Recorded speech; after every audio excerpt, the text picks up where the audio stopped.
మేలుకై సమస్తమును జరిగించుచున్నావు నీవు. ఏదియు కొదువ చేయవు నిన్నాశ్రయించిన వారికి. మేలుకై సమస్తమును జరిగించుచున్నావు నీవు. ఏదియు కొదువ చేయవు నిన్నాశ్రయించిన వారికి.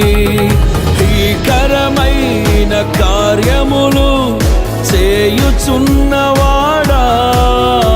సజీవుడవై అధిక స్తోత్రము పొందుచున్నవాడా, కనపరతును నిన్నే ప్రేమించే యేసయ్యా.